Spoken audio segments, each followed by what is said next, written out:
Olá, está começando mais um Saúde Informa.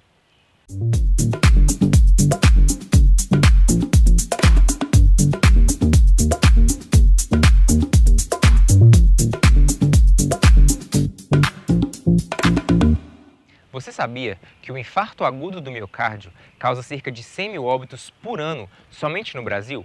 Muitas dessas mortes poderiam ser evitadas se as vítimas recebessem atendimento imediato. Por isso é importante que os princípios básicos de primeiros socorros sejam de conhecimento geral. Para saber mais sobre esse assunto, conversamos com a professora e socorrista Daniela Moraes, que além de esclarecer as principais dúvidas, deu orientações sobre a forma correta de se proceder diante desse tipo de situação. Seja muito bem-vindo! Os movimentos repetitivos de uma compressão torácica parecem simples, mas se realizados de forma equivocada, podem acabar prejudicando as vítimas. Essa técnica faz parte de uma série de procedimentos que compõem o chamado suporte básico de vida. Ele inclui o reconhecimento da parada cardíaca, a solicitação de ajuda e o início das compressões cardíacas, compressões torácicas com qualidade. Essa professora da disciplina de Urgência e Emergência do curso de Enfermagem do UniBH é especialista em paradas cardíacas. Ela chama atenção para um dos requisitos mais importantes na prestação de qualquer tipo de socorro: manter a calma. Alguém tem que assumir o controle da situação. E isso é o mais difícil, né? Quando você se depara com uma situação de urgência, a tendência das pessoas, às vezes, é desesperar mesmo. Só que o desespero, ele não contribui em nada, ele só piora a situação, né? A pessoa tem que respirar, né, e pensar assim, não, se eu estou aqui, tenho que fazer alguma coisa, e é tentar afastar mesmo as pessoas que estão nervosas, que às vezes as pessoas também elas vão atrapalhar, né? Então, eu acho que é isso, é tentar respirar fundo, assumir a responsabilidade, pensar assim, olha, é meu parente ou é alguém que eu estimo ou até mesmo um desconhecido que está passando mal e eu tenho que procurar fazer alguma coisa para poder ajudar. Antes de acontecerem, as paradas cardíacas dão alguns sinais. Saber reconhecê-los é muito importante. É aquele paciente que você sabe que ele não está bem, né? Ele está te dando sinais, né, de alerta que ele pode vir a evoluir de uma parada cardíaca. A maioria das paradas cardíacas que ocorrem fora do hospital, elas são decorrentes de doenças isquêmicas agudas, ou seja, o paciente geralmente ele está desenvolvendo um infarto agudo do miocárdio, que dependendo da área, né, que está sendo acometida, ele pode evoluir para uma parada cardíaca. Outros casos, pode ser uma instabilidade elétrica do coração, ele desenvolve uma arritmia grave e para. Mas geralmente, né, alguns pacientes eles vão ter alguns sintomas sim prévios. Às vezes vai queixar a dor no peito, aquela dor mesmo, né, no estômago, na região do epigástrico, eles podem queixar aquela dor irradiando para o braço, ou às vezes o paciente ele está na sua vida rotineira diária, ele tem um mal súbito e ele desmaia e aí já para. Se eu vejo algum sinal que ela está respirando, se eu percebo, né, que ela se mexe, a temperatura da pele, se ela está corada ou se não está corada, então isso é importante que diante desses sinais eu tenho que estar solicitando ajuda, né? Monitorar esse paciente e solicitar ajuda. As situações de emergência geralmente acontecem sem nenhum tipo de aviso prévio. Por isso é importante estar sempre preparado para elas. Você saberia como proceder diante de uma parada cardíaca? O que você faria se você visse alguém tendo um ataque cardíaco na sua frente? Acho que eu tentaria socorrer, mesmo não tendo muita noção de primeiros socorros. Eu acho que eu iria fazer uma massagem não sei a região certa onde fazer, mas na região do tórax. Eu não tentaria fazer nada, eu ia ligar e porque eu não sei o que fazer, eu ia acabar atrapalhando mais do que ajudando. Primeiro eu ia desesperar, mas eu acho que depois que eu respirar assim, uns 2 segundinhos, eu ia ligar para uma ambulância, a única coisa que eu pensaria em fazer. A professora explica que ter noções básicas de primeiros socorros é fundamental para qualquer pessoa, em qualquer idade. As estatísticas, elas comprovam que a maioria das paradas cardíacas súbitas, elas ocorrem em casa e são presenciadas sempre por uma criança ou por um adolescente. Então, na verdade, o ensino, né, do suporte básico, ele deve começar na escola. Então, deve ser estendido a todas as pessoas, independente se for um profissional de saúde ou não. O profissional de saúde, ele vai entrar num segundo momento, no suporte avançado de vida, né, que aí já é uma atribuição que é específica de quem é da área da saúde, mas o suporte básico, ele é essencial e ele é muito importante. Agora a Daniela vai explicar para a gente qual que é o procedimento correto diante de uma parada cardíaca. Então, professora, qual você diria que é o primeiro passo, assim? Na hora que a gente se depara com uma pessoa caída ou você presencia ela caindo, né? A primeira coisa que eu tenho que olhar é se ela responde. Né? Eu chamo por essa pessoa, né? Chamo, mas é chamar mesmo, talvez até assim, tocar mais vigorosamente, né? Nessa pessoa, e na hora que eu estou chamando por ela, eu já tenho que observar se ela está respirando, né? Se tem algum sinal de circulação, porque na hora que eu percebo que ela não está respirando, ou a respiração está diferente, está uma respiração ruidosa, né? Eu vejo que não tem nenhum sinal de circulação, ela está ficando pálida, ela não responde, aí eu tenho que pensar que pode ser uma provável parada cardíaca. E a gente fala muito que tempo é músculo. Então, quanto mais rápido o socorro chegar, melhor. Não adianta eu colocar esse paciente dentro de um carro e deslocar até para um hospital, porque ele vai ficar muito tempo sem receber compressão torácica. Então, nesse momento aqui, né, que eu me deparo com uma situação dessa, se alguém estiver próximo de mim, né, eu já peço para ligar para o serviço de emergência, né, para solicitar uma ambulância e a ação tem que ser imediata. Imediata. E também o que as diretrizes de 2015 trazem muito agora é o uso do celular. Né, que dificilmente a gente fica sem o celular. Se você está sozinho, mas você tem um celular, a orientação é que você ligue do celular. Mas ligue como?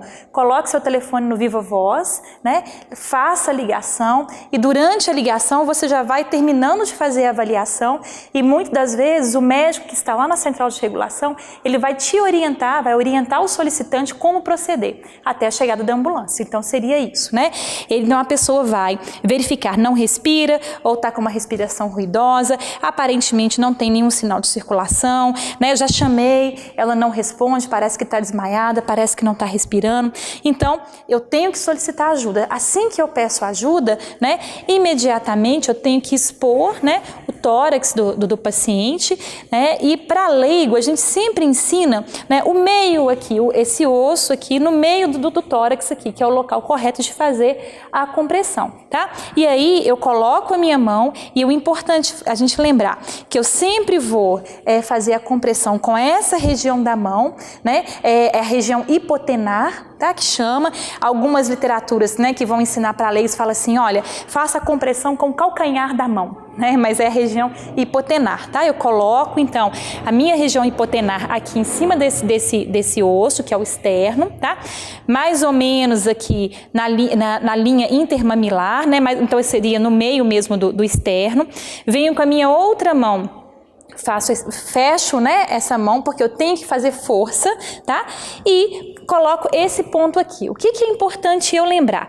Os meus braços têm que estar totalmente esticados, porque eu não faço compressão assim, né? Totalmente esticados e eu faço a compressão com essa região aqui da mão, né? Então, o que eu tenho que lembrar? A gente sempre orienta a fazer a RCP de qualidade. O que é isso? Eu comprimo profundo, mas ao mesmo tempo eu tenho que permitir que esse tórax retorne à sua condição inicial. Por que eu tenho que fazer isso? Porque eu tenho que lembrar que se o paciente está parado, quem bombeia o sangue, então a bomba do nosso corpo é o coração, né? Se o coração não está bombeando esse sangue, alguém tem que bombear por ele, que aí nesse caso vai ser nós que estamos do lado de fora que vamos fazer o papel do compressor. Então eu tenho que fazer a compressão, né, forte, uma compressão rápida para que esse coração ele seja comprimido, mas ao mesmo tempo para que ele seja relaxado, né? Para quê? Para que esse sangue, para que ele encha de sangue e esvazie de sangue. Tá? Então eu faço essa região aqui, braços totalmente esticados, eu coloco a força do meu corpo, tá?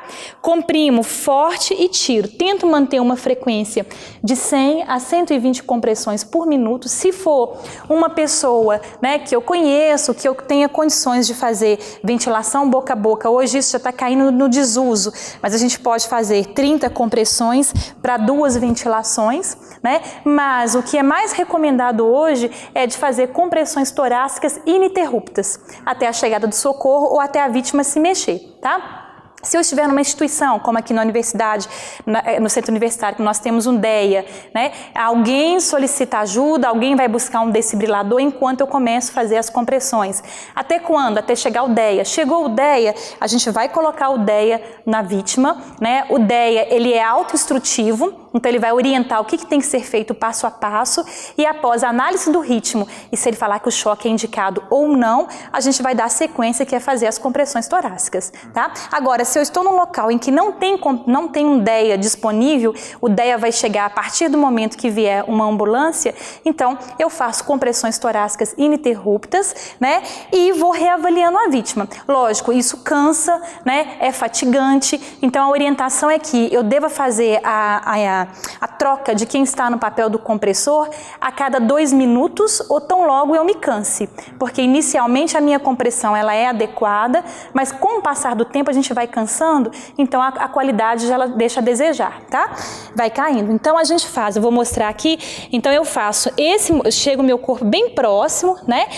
Eu não faço compressão torácica em superfície macia, no colchão, então o melhor lugar para poder atender um paciente em parada cardíaca é no chão, é uma superfície rígida, tá? Então eu tenho que lembrar que eu faço esse movimento ascendente e descendente, tá? Então eu faço isso aqui e isso aqui.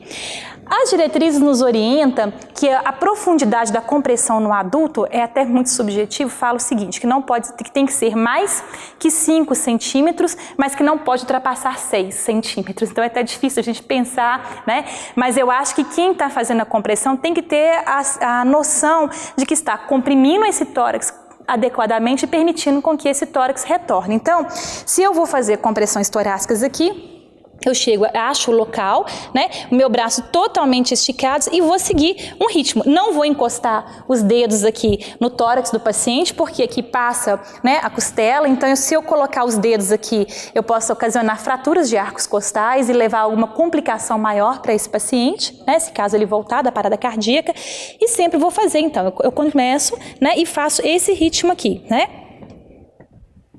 Ó, eu comprimo e deixo voltar, comprimo e deixo voltar, né? Então sempre meu corpo praticamente não se mexe, somente o meu braço e a força aqui. Então seria mais ou menos isso aqui, ó.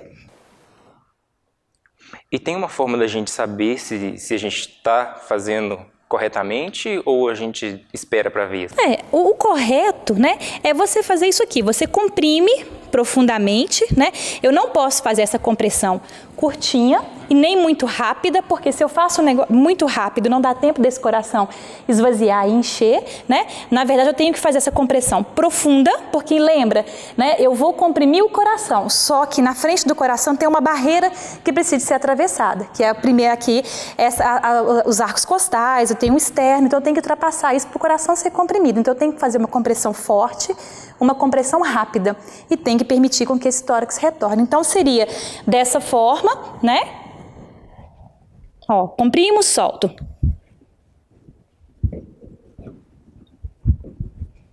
Isso até o paciente reagir. Aí você faz isso, né? Se você percebe que ele começou a mexer, eu não posso fazer compressão torácica no paciente que está consciente, que ele está mexendo, que ele tem pulso. Quando a gente fala de profissionais de saúde, uma das orientações é que deve ser verificado o pulso no paciente. No adulto, a gente sempre orienta olhar o pulso carotídeo. Então, se é um profissional de saúde, a gente já orienta como? Ele vai chamar pelo paciente, ele vai olhar se ele está respirando e já vai colocar o dedo dele aqui no pescoço para ver se ele sente o pulso. Só que, para leigo, né, não é comum a gente ensinar a verificação do pulso, porque os próprios profissionais de saúde às vezes têm dificuldade de encontrar o pulso, que são as pessoas habilitadas para fazer isso, né? Agora, se é um profissional que não é da área da saúde, ele pode ter mais dificuldade e pode perder tempo em ficar procurando esse pulso. E aí, quando fica fazendo, então, o ideal é fazer essa compressão, né? Ininterruptamente, a cada 2 minutos eu tenho que trocar quem está aqui no papel do compressor, né? Ou, se deu 1 minuto, 1 minuto e meio, já estou cansada, o ideal é que eu pare, que eu descanse e que outra pessoa assuma. Até quando eu fico fazendo isso? Até que chega o socorro especializado, que nesse caso seria, né, os profissionais 192, ou até que a vítima se mova, né? E sempre lembrar que a cada 2 minutos eu tenho que reavaliar, verificar se ele está respirando, verificar se ele está mexendo, então sempre ficar de olho, né? Porque se a gente faz uma compressão torácica num paciente que não está com parada cardíaca, você pode levar uma série de complicações para esse paciente também. Saúde em Forma fica por aqui. Obrigado pela sua companhia e até a próxima.